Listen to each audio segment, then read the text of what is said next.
कई सालों पहले किसी एक राज्य में एक राजा राज करता था। इस राजा को घोड़े पालने का बहुत शौक था। इस राजा के पास वैसे तो कई सारे घोड़े थे, लेकिन इसके पास 4 ऐसे जंगली घोड़े थे जो इस राजा को काफी पसंद थे। राजा ने इन घोड़ों को ट्रेन करने के लिए कई ट्रेनरों को बुलाया, मगर कोई भी इन घोड़ों को अच्छे से ट्रेन नहीं कर पाया। जब भी कोई इन पर बैठने की कोशिश करता तो यह उसे तुरंत अपनी पीठ से फेंक देते या उसे लात मार देते। राजा को घोड़े प्यारे बहुत थे, इसलिए ट्रेनरों को सख्त वार्निंग दी जाती थी कि इन पर जोर जबरदस्ती ना की जाए, यानी कि इन्हें मारा पीटा ना जाए।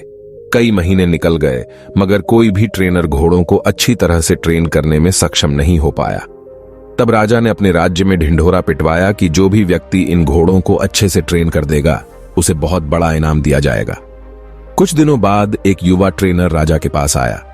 राजा ने अपनी शर्त की घोड़ों की ट्रेनिंग बिना मार पिटाई होनी चाहिए, ऐसा उस युवा को बताई।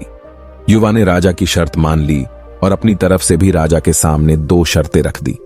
युवा ट्रेनर बोला, मैं आपकी हर शर्त मानने के लिए तैयार हूं, मगर मेरी भी 2 शर्तें हैं जो आप मानो तभी मैं आपके घोड़ों को ट्रेन कर पाऊंगा। राजा ने कहा, पहले शर्तें तो बताओ। ट्रेनर बोला, पहली शर्त है कि मुझे इन घोड़ों को ट्रेन करने के लिए कुछ महीने या पूरा साल भी लग सकता है, उतना वक्त दिया जाए। और दूसरी शर्त यह है कि इन घोड़ों के खाने पीने रहने का बंदोबस्त पूरा मुझ पर छोड़ दिया जाए। राजा के पास कोई और विकल्प था नहीं। कोई भी ट्रेनर आज तक घोड़ों को टर्न करने में सफल नहीं हो पाया था, और अब तो नए ट्रेनर्स भी आने बंद हो गए थे। राजा ने युवा ट्रेनर की सारी शर्तें मान ली और घोड़े उसे सौंप दिए। युवा ट्रेनर अगले दिन से ही एक बड़े से बाड़े में इन घोड़ों लेकर गया और वहां सबको खुला छोड़ दिया। ट्रेनर बाड़े के किनारे किनारे पर दौड़ने लगा। फिर दौड़ते दौड़ते थकने के बाद ये युवा ट्रेनर वही बाड़े में लेट गया। वहां से उठने के बाद उसने खुद ही घोड़ों को चारा खिलाया और पानी पिलाया। इन सब प्रक्रिया के दौरान उसने घोड़ों को नहीं बांधा था। अगले दिन भी ट्रेनर ने वही सारा काम दोहराया जो उसने पहले दिन किया था। यह काम उसका नित्य क्रम बन गया। वह घोड़ों को बाड़े में खुला छोड़ देता, उन्हें घास चारा खिलाता और बाड़े के किनारे किनारे दौड़ता रहता। धीरे धीरे चारों घोड़े भी उस ट्रेनर के पीछे पीछे दौड़ना शुरू कर दिए। घोड़ों को लगने लगा कि ट्रेनर उनका दोस्त है और उनसे प्यार करता है। सारे घोड़े ट्रेनर के साथ बहुत ही सहज महसूस करने लगे।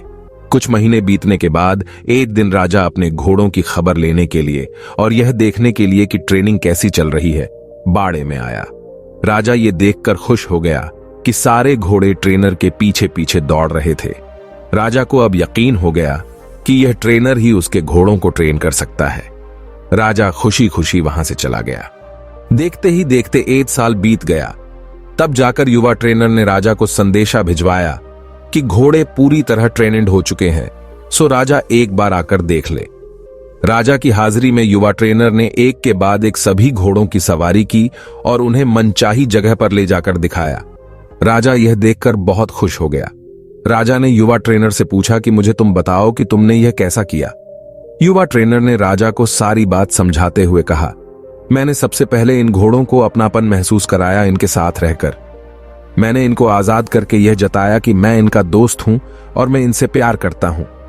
फिर मैंने इनको खाना और पानी देकर उनके और करीब जाने की कोशिश की और इनके साथ खेलकर इन्हें सिखाने की कोशिश की।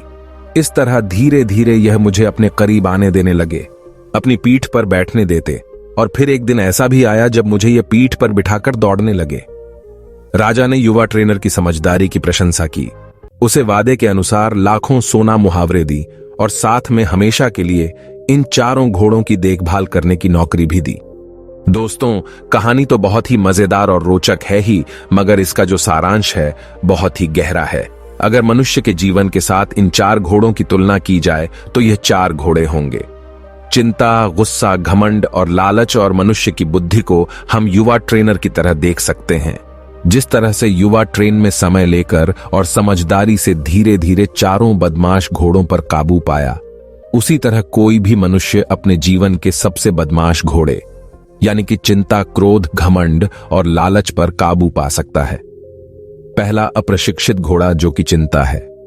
हमारी बुद्धि को यह समझना होगा कि चिंता बुरी होती है और चिंतन फायदेमंद होता है। चिंता किसी भी समस्या का हल नहीं होता है, चिंतन से हमें नए रास्ते जरूर दिखाई देते हैं। दूसरा उदंड घोड़ा है क्रोध। दोस्तों, कभी कभी जीवन में क्रोध करना आवश्यक होता है।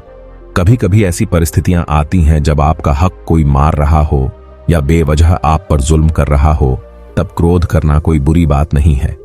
मगर क्रोध कब करना है, कैसे करना है, कितना करना है, किस पर करना है, इन सब की लगाम अपने हाथों में रखना बहुत जरूरी है। तीसरा उदंड घोड़ा है लालच।